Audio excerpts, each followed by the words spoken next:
சற்றுமுன் வெளியான செய்தி மக்களை உசார். மேலும் ஒரு வாரத்திற்கு தமிழகத்தில் கனமழை பெய்யறதுக்கான வாய்ப்பு இருக்கிறதாக சென்னை வானிலை ஆய்வு சற்று முன் தெரிவித்துள்ளது. இதனை பற்றின வீடியோவை இந்த வீடியோவில் முழுமையாக நம்ம பார்க்க போகிறோம். அதனால் ஸ்கிப் பண்ணாமல் முழுசாக பாருங்கள். மேலும் கனமழை எச்சரிக்கை மற்றும் முக்கிய செய்திகள் நம்மளோட சேனலை மறக்காம சப்ஸ்கிரைப் பண்ணி வச்சுங்க. கூடவே இருக்கிற பெல் ஐக்கானையும் கிளிக் பண்ணி வச்சுங்க. ஓகே, வாங்க தற்போது வீடியோக்குள்ள போகலாம்.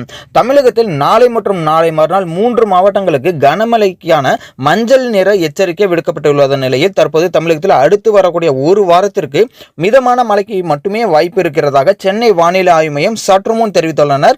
சென்னை வானிலை ஆய்வு மையம் அறிக்கையில் நேற்று மத்திய மேற்கு வங்கக்கடல் பகுதியில் நிலவிய ஆழ்ந்த காற்றழுத்த தாழ்வு பகுதி மேற்கு தென்மேற்கு திசையில் நகர்ந்து இன்று டிசம்பர் 23 காலை 8:30 மணி அளவில் தென்மேற்கு மற்றும் அதனை ஒட்டிய மத்திய மேற்கு வங்கக்கடல் பகுதியில் தெற்கு ஆந்திர வட தமிழக கடலோர பகுதியில் நிலவுகிறது. இது மேலும் மேற்கு தென்மேற்கு திசையில் நகர்ந்து நாளை டிசம்பர் 24 தென்மேற்கு வங்கக்கடல் பகுதியில் வட தமிழகம் மற்றும் தெற்கு ஆந்திர கடலோர பகுதியில் அருகே நிலவக்கூடும். இதன் காரணமாக இன்று டிசம்பர் 23 தமிழகத்தில் ஓரிரு இடங்களிலும் புதுவை மற்றும் காரைக்கால் பகுதியில் லேசான முதல் மிதமான மழை பெய்யக்கூடும். அதிகாலை வேளையில் ஓரிரு இடங்களில் லேசான பனிமூட்டத்துடன் காணப்படும். அதே நேரம் நாளை டிசம்பர் 24 வட கடலோர தமிழகத்தில் ஒரு சில இடங்களிலும் இதர தமிழகத்தில் ஓரிரு இடங்களிலும் புதுவை மற்றும் காரைக்கால் பகுதிகளில் இடி மின்னலுடன் கூடிய லேசான முதல் மிதமான மழை பெய்யக்கூடும். அதிகாலை வேளையில் உள் தமிழகத்தில் ஓரிரு இடங்களில் லேசான பனிமூட்டம் காணப்படும். நாளை மறுநாள் டிசம்பர் 25 வட தமிழகத்தில் அநேக இடங்களிலும் தென் தமிழகத்தில் ஓரிரு இடங்களிலும் புதுவை மற்றும் காரைக்கால் பகுதிகளில் இடி மின்னலுடன் கூடிய லேசான முதல் மிதமான மழை பெய்யக்கூடும்.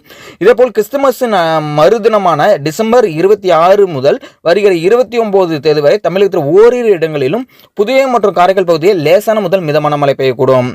சென்னையை பொறுத்த அளவுக்கு பார்த்தீங்கன்னா அடுத்த 48 மணி நேரத்திற்கு வானம் ஓரளவு மேகமூட்டத்துடன் காணப்படும். நகரின் ஒரு சில பகுதிகளில் இடி மின்னலுடன் கூடிய லேசான முதல் மிதமான மழை பெய்யக்கூடும்.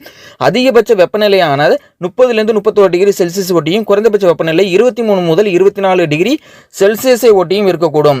மீனவர்களுக்கான எச்சரிக்கையை பொறுத்தளவு இன்று முதல் டிசம்பர் 25ஆம் தேதி வரை வட தமிழக கடலோர பகுதி, அதாவது ஆந்திர கடலோர பகுதிகள், மத்திய மேற்கு வங்கக்கடல் மற்றும் அதனை ஒட்டிய தென்மேற்கு வங்கக்கடல் பகுதிகளில் சூறாவளி காற்று மணிக்கு 35 முதல் 45 கிலோமீட்டர் வேகத்திலும் இடையிலான 55 கிலோமீட்டர் வேகத்திலும் வீசக்கூடும்.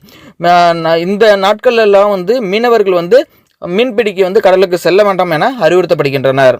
நன்றி, வணக்கம்.